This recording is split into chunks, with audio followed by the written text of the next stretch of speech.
Big boss मध्ये Suraj चव्हाणची entry झाली तेव्हापासूनच सूरज चव्हाणला ट्रोल केलं जातंय आणि पहिल्याच एपिसोड मध्ये त्याला एकटं पाडल्याचं पण चित्र दिसून आलेलं आहे। पहिल्या एपिसोड मध्ये पाणी नसल्यापासून ते नाश्ता न देण्यापर्यंतच्या चर्चा नवदान आलेला आहे।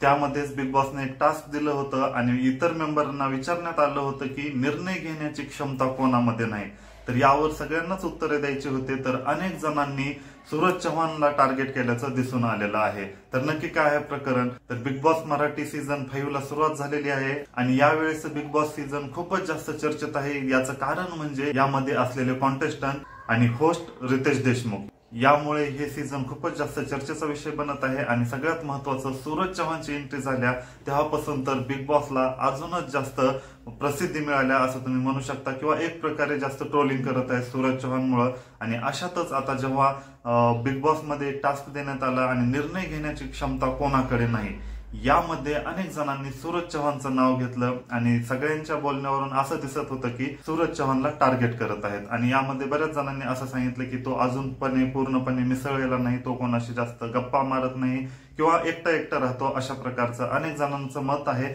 आणि याच कारणामुळे सूरज चव्हाण मध्ये निर्णय घेण्याची क्षमता नाही किंवा डिसिजन घेण्याची क्षमता नाही, अशा प्रकारचं मत अनेक जणांनी नोंदवलेलं आहे। आणि या सगळ्या प्रकारावरून असं कुठेतरी वाटते की सूरज चव्हाणला टार्गेट केलं जात आहे। सूरज चव्हाणच्या व्यतिरिक्त अजून दोघांची नावं घेतलेली आहेत, ते म्हणजे धनंजय पवार, जे की फेमस इंस्टाग्रामवर आहेत, बिझनेसमॅन आहेत, आपल्याला माहितच आहेत, एक प्रकारे ते पण रील स्टारच आहेत।